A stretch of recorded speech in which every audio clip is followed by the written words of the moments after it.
Did you ever stop and wonder, why aren't there more fictional books about cars? We've got action movies, car chases, Top Gear antics, even games like Need for Speed, but where are the novels? The thrillers? The dramas where the car isn't just a prop? It's a character? Let's take a ride through the secret history of car fiction. It all began in the early 1900s. Back then, cars were a novelty, more steampunk than street weapon. Writers like Jules Verne dabbled in motorized travel, but the car was just a gadget, not the star. Fast forward to the 1950s, and suddenly the car becomes a symbol of freedom, of rebellion. Jack Kerouac's On the Road didn't just take you across America, it defined a generation. The battered old car wasn't cool, but what it represented. Oh yeah, it was the journey that mattered. By the 70s and 80s, things got grittier. Think noir thrillers, getaway drivers, muscle cars roaring through the night. And then came J.G. Ballard's Crash, a book so shocking it made people question whether cars were just transport or twisted obsessions. Dark, disturbing, but undeniably car culture. Then came the 1990s. Imports, tuners, JDM obsession. But where were the novels? Japan gave us Initial D, manga fueled by drift culture. Meanwhile, Western writers dabbled in supernatural cars like Stephen King's Christine. But the real stories?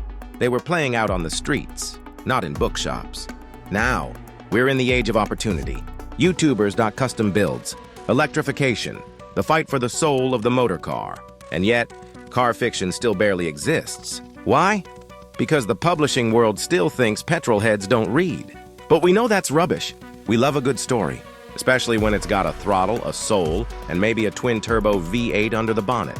That's why Brown Car Guy wrote the ULEZ Files and Quantum Races, to bring back that roaring, thrilling, gear-grinding storytelling, where the car is part of the plot, not just parked in the background. So, isn't it about time cars made a comeback in fiction? Let me know your favorite motoring stories, or the ones you wish existed. And if you're craving more car-themed adventures, you know where to look. Hope you're enjoying this video. Make sure to hit like, share, and subscribe if you're not already doing so. And support independent automotive journalism channels like mine. You can do that at patreon.com, coffee.com, or taking out a subscription right here on YouTube. Or you know what, better still, you can go and buy my books. I've got 3 books out now. They're all on Amazon. They're all available to buy. More details on this are in the description, but buying any of these books will certainly help. Thanks so much for watching. Shout out time, guys. Thank you so much. Hey, if you enjoy my content, why not get involved? Buy me a coffee. You can do that at either of these links. Or if you're watching on YouTube, buy me a thanks or take out a membership. It all helps. It really does.